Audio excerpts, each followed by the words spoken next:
Praise the lord. ప్రభువైన యేసుక్రీస్తు నామములో ఈ ఉదయకాలమందు మీ అందరికీ కూడా శుభములు తెలియజేస్తూ ఉన్నాను. ఈ ఉదయకాలమందు పరిశుద్ధ గ్రంథములో నుండి యోహాను సువార్త 6వ అధ్యాయము 5వ వచనము. యేసు కనులెత్తి బహుజనులు తన యొద్దకు వచ్చుట చూచి, వీరు భుజించుటకు ఎక్కడి నుండి రొట్టెలు కొని తెప్పింతుమని ఫిలిప్పును అడిగెను. గలిలయ సముద్ర తీరాన కూడి వచ్చిన ప్రజల ఆకలి తీర్చడానికి యేసుక్రీస్తు ఆశించారు. ఆయన అద్భుతాలు మహత్కార్యాలు చేయగలవాడు.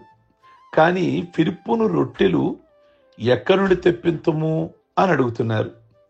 ఈ చోట అనేక మంది శిష్యులున్నా యేసయ్య చూపు వేల కొలది ప్రజల మధ్య ఫిలిప్పు అనే అతని మీదకే వచ్చింది. అంటే ఫిలిప్పులో ఏదో ప్రత్యేకత ఉందని మనము గ్రహించాలి. అసలు ఈ ఫిలిప్పు ఎవరు? ఈయనలో ఉన్న ప్రత్యేకత ఏమిటి? ప్రియ దేవుని బిడలారా, ఫిలిప్పును గురించి బైబిల్లో తక్కువ విషయాలు వ్రాయబడ్డాయి. కానీ వ్రాయబడిన కొన్ని విషయాలైనా చాలా ప్రాముఖ్యమైన విషయాలు మనం గమనిస్తాం.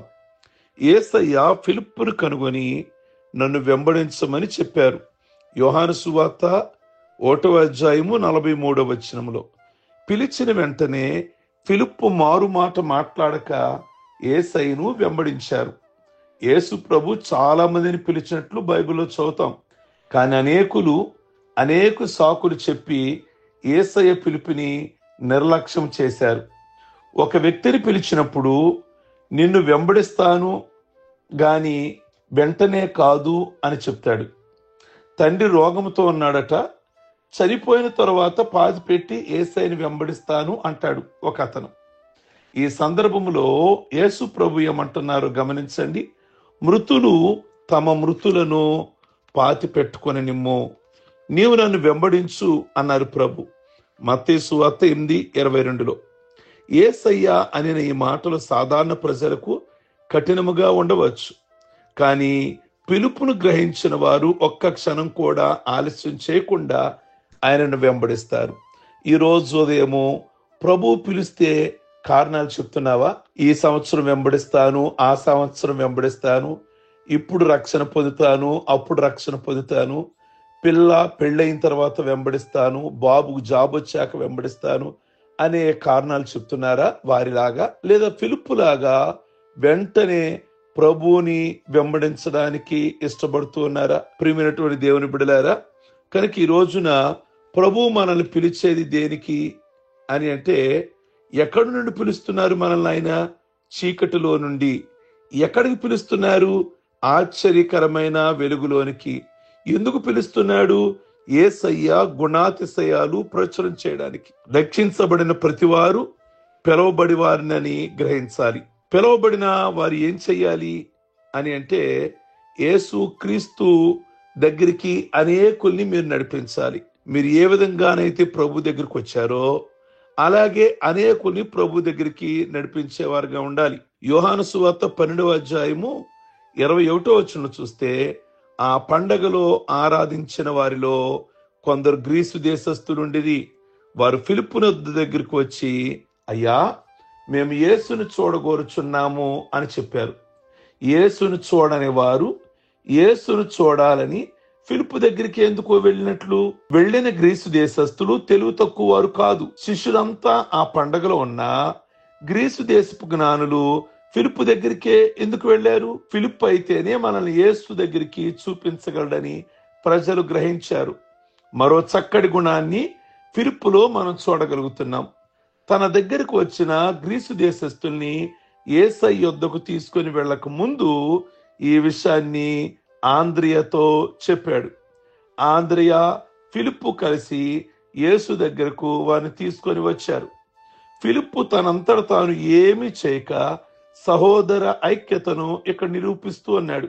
నతనయేలు లాంటి సాధారణ ప్రజలను, జ్ఞానులైన గ్రీసు దేశస్థులను ప్రభు నిమిత్తమై సంపాదించాలి అనే దాహము తప్ప తన కొరకు ఏదో సంపాదించుకోవాలి ఆశ లేనివాడు ఫిలిప్పు. ఓసారి ఫిలిప్పు వచ్చి నతనయేలుని అంటాడు, నేను నజరేతులో మెస్సయ్యను చూచాను అంటే ఆ నతనీయులు అంటాడు, నజరేతులో నుండి ఏదైనా మంచిది ఏదైనా రాగలదా అంటే ఫిలిప్ ఏమన్నాడు తెలుసా అండి, వచ్చి చూడు ఆయన ప్రవక్త అని చెప్పి నతనయేలుని యేసయ్య దగ్గరికి తీసుకుని వెళ్ళాడు. సామాన్యుణ్ణి. ఈరోజు గ్రీసు దేశపు జ్ఞానులు కూడా యేసయ్య దగ్గరికి ఆంద్రియా సాకారంతో తీసుకుని వెళ్ళాడు. ఈరోజు ప్రభువులో రక్షించబడిన మీరు సామాన్యులైన నతనయేలు లాంటి వాడిని ప్రభు దగ్గర నడిపించాలి. యేసయ్య దగ్గరికి జ్ఞానం కలిగిన వాడిని కూడా నడిపించాలి. దానికి నీకు సపోర్ట్ ఎవరైనా కావాలా? ఆంధ్రేయ లాంటి వాళ్ళు. ప్రభు నేను ఎందుకు పిలిచారో గమనించారా? ఎక్కడి నుంచి పిలిచారో గమనించారా? మీరు ఒకప్పుడు పూర్వం చీకటిలో ఉన్నారు. ఈ రోజు యేసయ్య మీ కుటుంబాన్ని వెలుగులోనికి నడిపించాడు. ఎందుకు వెలుగులోనికి నడిపించారు మీ ఫ్యామిలీని?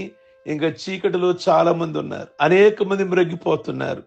కనుక యేసయ్య గుణాతిశయాలు ప్రచురించేయడానికి దేవుడు మీ ఫ్యామిలీని ఎన్నిక చేసుకున్నాడు. కనుక ఈరోజు ప్రియ దేవుని బిడ్డలారా, మీరు కూడా ఆదివారము ఒక ఫిలిప్పులాగా ఒక నతనయేలుని, ఒక గ్రీసు దేశపు జ్ఞానుల్ని ప్రభు దగ్గర నడిపించడానికే ప్రభు మిమ్మల్ని ఏర్పాటు చేసుకున్నారు. కేవలం నా మట్టుకు నేను వాక్యాన్ని విని కానుక వేసుకొని వెళ్ళిపోతాను అని అంటే దేవుడు నిన్ను పిలవలేదు. ఆయన ప్రణాళిక మీ మీద ఉంది. మీ ద్వారా అనేక మంది, మీ కుటుంబ సభ్యులు, మీ రక్త సంబంధులు, మీ స్నేహితులు, మీ చుట్టుప్రక్కల వారి ఆ బాధ్యత, ఆత్మల భారము దేవుడు ఈ ఉదయ కాలమందు మీ మీద ఉంచాడని మర్చిపోమాకండి. కనుక దేవుడు మీకు ఏ భారం అయితే, ఏ బాధ్యతనైతే ఇచ్చాడో దాని కొరకు ప్రార్థించండి. అనేకులు నడిపించేవారిగా సిద్ధపడండి. ప్రార్థించుకుందాం. సర్వశక్తి కలిగిన తండ్రి, ఫిలిప్పు మీద మీ చూపు పడింది. ఆ మీటింగ్ లో ఫిలిప్పుని మీ దగ్గర నడిపించుకున్నారు. ఆ ఫిలిప్పు గురించి బైబిల్లో తక్కువే ఉన్నా కానీ శ్రేష్టమైన విషయాలు, శ్రేష్టమైన పరిచర్య జరిగించాడు. ఒక నతనయేలు అని ఒక సామాన్యుని నడిపించాడు. అలాగే గ్రీసు దేశపు జ్ఞానును కూడా మీ దగ్గరికి నడిపించాడు. మీకు స్తోత్రం. అలాగే మా ద్వారా అనేకులుగా మేము ఏ విధంగా రక్షించబడ్డామో మాలాగా మా రక్త సంబంధులు, అలాగే మా బంధువర్గము, మా ఇరుగు పొరుగు వారు కూడా మీ వద్దకు రావడానికి మీరు మమ్మల్ని ఏర్పాటు చేసుకున్నారు. కానీ అది మేము విస్మరిస్తున్నామేమో, అది మేము మరిచిపోతున్నామేమో. కనుక ఈ ఉదయకాలమందు మా బాధ్యతని మీరు ఒక్కసారి జ్ఞాపకం చేశారు. కనుక మా కుటుంబాలందరినీ నడిపించే ఒక ఫిలిప్పులాగా మమ్మల్ని నిలబెట్టుకోమని ప్రార్థన చేస్తున్నాం. అలాగే ఈ దినం ప్రభువా, ఎవరు ఏ ప్రాముఖ్యమైన పనులు పెట్టుకున్న వారి ప్రతి పనిలో, ప్రతి మార్గంలో, ప్రతి ప్రయాణంలో మీరు తోడై ఉండండి. ఈరోజు పెళ్లి రోజులు, పుట్టినరోజులు, రక్షణ పొందిన రోజులు ఏ కుటుంబంలో అయితే జ్ఞాపకం చేసుకుంటున్నారో వాళ్ళని, వారి కుటుంబాలను దీవించి ఆశీర్వదించి మీ ప్రత్యేకమైన దీవెనతో నింపమని యేసు పరిశుద్ధ నామములో అడుగుచున్నాం తండ్రి. ఆమేన్. God bless you. మీ అందరికీ ఉదయకాలమందు